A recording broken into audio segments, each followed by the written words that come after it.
بسم الله الرحمن الرحيم. السلام عليكم ورحمة الله وبركاته. الحمد لله الأحد الصمد الذي لم يلد ولم يولد ولم يكن له كفوا أحد. أشهد أن لا إله إلا الله وحده لا شريك له وأشهد أن محمدا عبده ورسوله. أما بعد. Jemaah yang dirahmati oleh Allah Subhanahu wa taala.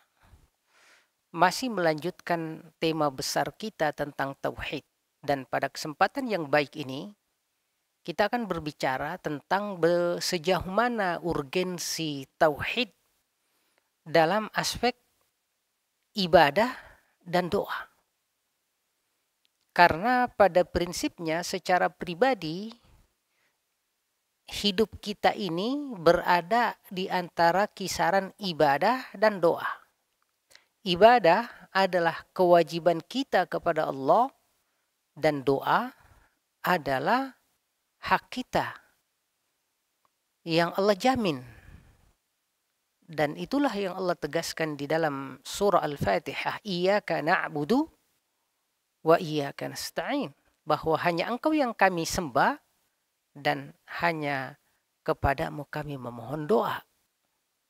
Dan ini adalah dalam struktur surah Al-Fatihah peralihan dari bagian Allah mulai dari bismillah sampai maliki yaumiddin, lalu iyyaka na'budu semuanya Allah, lalu dari iyyaka nasta'in hanya kepadamu kami berdoa, sampai kemudian ihdinas siratal mustaqim, tunjuki kami jalan yang lurus, yaitu permintaan hidayah. Ini terus bergulir ya, sampai kita menyatakan waladhdallin. Oleh karena itu, relasi antara bacaan kita terhadap surat Al-Fatihah ya, dengan tauhid, dengan mengesahkan Allah, dengan ibadah sungguh sangat jelas. Karenanya seperti yang pemirsa bisa lihat di layar kita semua, bahwasanya urgensi dari mengenal Allah Subhanahu wa taala ini yang kita sebut mengesahkannya, minimal bisa kita lihat dari 3 aspek.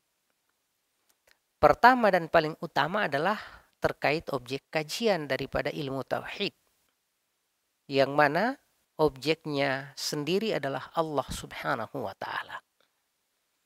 Dan sudah menjadi sebuah kesepakatan umum di kalangan para ulama, mereka menegaskan bahwa syaraful ilmi bi syarafil ma'lum, bahwa nilai keutamaan sebuah ilmu tergantung daripada objek yang dibahas. Dan kita lihat ilmu tauhid ini objek pembahasannya adalah Allah Subhanahu wa taala, maka itu adalah sebuah objek paling agung ya, paling hebat dari semua ilmu yang ada di dunia ini. Nah, karenanya pemirsa yang dirahmati Allah Subhanahu wa taala, disinilah kenapa sangat penting ya, untuk mengenal ilmu tauhid sebagai basis daripada seluruh struktur keilmuan dan kemudian amal kita di dalam dunia ini.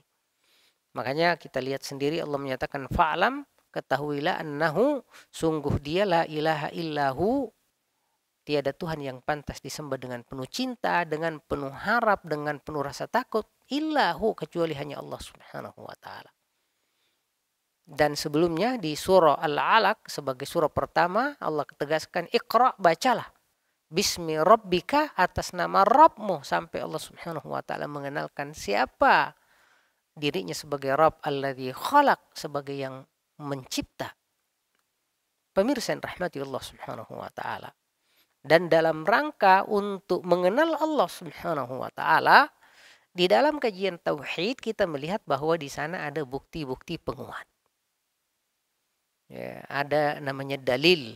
Pertama dan paling utama dalil dan bukti tentang pertama keberadaan Allah sekaligus haknya untuk dicintai, untuk disembah adalah pertama fitrah. Bahwa Islam adalah agama fitrawi dan keberadaan Allah sendiri itu adalah merupakan fitrah manusia itu sendiri. Makanya Islam ya, baik Allah Subhanahu wa taala adalah merupakan sesuatu yang wujud di dalam fitrah diri manusia, begitupun nanti semua ilmu dan amalnya termasuk saintifiknya itu juga adalah fitrah, artinya adalah bahwa mengenal sesuatu sebagaimana adanya. Bahkan keberadaan sesuatu di luar diri manusia yang menjadi objek pengetahuan, ya Allah terutama jauh lebih duluan eksis sebelum ada kita untuk mengenal apa yang ada di sekitar kita ini. Lalu fitrah ini nanti ada lagi penguat berikutnya, yaitu namanya dalil. Ya, banyak dalil-dalil di dalam Al-Quran, bahkan dalil itu selain dalil fitrawi, ada lagi namanya dalil rasional, syar'i. Yaitu argumen-argumen rasional yang Allah Subhanahu wa taala gunakan di dalam Al-Quran termasuk sunnah Rasulullah Sallallahu Alaihi Wasallam yang menegaskan fitrah. Dan disinilah kesalahan bagi mereka yang memandang seolah Quran hanya sekedar fitrah, namun tidak ada argumen rasional yang sifatnya syar'i, sehingga harus mencari argumen-argumen rasional dari luar Quran Sunnah, baik dari sisi yang mereka sebut sebagai filsafat, yang kemudian menginfeksi pengetahuan akidah menjadi kalam, yang akhirnya argumen-argumen rasionalnya tidak lagi berbasis pada Al-Quran, tetapi merupakan campuran dari filsafat yang berbelok-belok metodologinya, padahal rasional fitrawi begitu tersebar sangat banyak di dalam Al-Quran dan As-Sunnah. Nah, pemirsa yang rahmati Allah Subhanahu wa taala, inilah yang kita sebut rasio.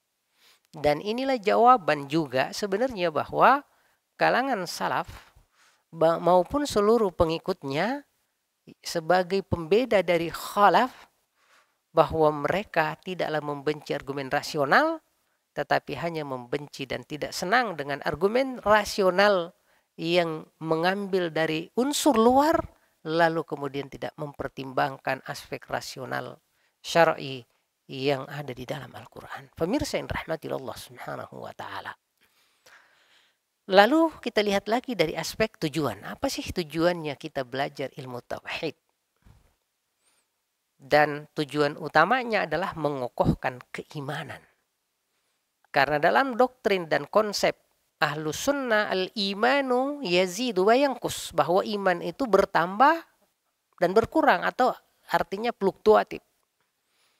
Ada fluktuasi di sana sesuai dengan relasi kita dengan kemampuan untuk mengembangkan diri dengan iman dan dengan istighfar, ya. Lalu kemudian kemampuan kita untuk senantiasa menghindar dari polusi-polusi fitrawi yang merusak akidah dan iman. Lalu seiring dengan progres keimanan, ketika kemudian ia berkembang dengan baik melalui pelajaran, melalui kemudian pendidikan, melalui ta'lim, maka akan menjadi iman yang progresif. Dan dalam kondisi terus berkembang demikian, maka yang akan didapatkan oleh manusia yang bertauhid adalah pertama merdeka. Merdeka maksudnya di sini adalah bahwa seseorang betul-betul bebas dari godaan syaitan, lalu hanya tunduk patuh, beribadah, mencintai Allah Subhanahu wa taala. Itulah makna merdeka di sini. Itulah kenapa kemudian kita memahami bahwa Islam inilah yang memerdekakan manusia, dan merdekanya pun dunia akhirat. Iya. Nah, pemirsa yang rahmati Allah Subhanahu wa taala, selain merdeka ada lagi namanya ketenangan jiwa. Inilah yang dimaksud sebagai bahagia di istilah kita ini. Bahwa ketenangan jiwa itu adalah hasil daripada pertama pengetahuan terhadap apa-apa yang ada di sekitar kita, terutama Allah, lalu kemampuan kita untuk melaksanakan kewajiban dan sekaligus untuk mencari dan mendapatkan hak-hak. Nah, bagaimana ketenangan jiwa itu hadir? Kita lihat misalnya Nabiullah Ibrahim alaihissalam menyatakan, wa idh qala Ibrahim rabbi arini kaifa tuhil mauta, ya Allah, perlihatkan kepadaku bagaimana engkau menghidupkan yang mati. Sampai kata Allah, awalam tu'min, apakah engkau belum beriman? Qala bala, sebetulnya saya sudah beriman, walakin liyatma'inna qalbi, namun setelah saya mengenal, ya, engkau caramu menghidupkan yang mati, maka akan terjadi yang namanya keterangan batin pada diri saya. Lalu ada yang namanya berkah, yaitu apabila semua yang kita miliki memudahkan kita dan mendukung kita untuk ibadah kepada Allah Subhanahu wa taala. Lalu ada namanya kebaikan hidup, hayatan thayyibah. Allah katakan di dalam Al-Qur'an, "Wa man ya'mal" siapapun berbuat baik min dzakarin au untha, baik laki maupun perempuan, la nuhyiyannahu hayatan thayyibah, kami akan memberikan kepadanya kehidupan yang baik. Lalu ada ridha Allah. Ini yang kita cari dalam hidup ini di dunia dan akhirat, yaitu berjalan di dalam sirat mustaqim sehingga kita diridhoi oleh Allah. Karena kapan kita keluar dari sirat mustaqim kayak Yahudi, maka mereka akan magdub, dibenci oleh Allah. Dan kapan juga kita keluar dari sirat mustaqim, maka akan menjadi dhalin, tersesat. Lalu ujungnya adalah surga Allah Subhanahu wa taala. Semoga kita diberikan oleh Allah Subhanahu wa taala kemudahan untuk rindu belajar ilmu tauhid sekaligus memahami ya bagaimana untuk mewujudkannya dalam kehidupan kita sehari-hari. Hadani Allah wa iyyakum ajma'in. Wallahu yatawalla as-salihin. Assalamualaikum warahmatullahi wabarakatuh.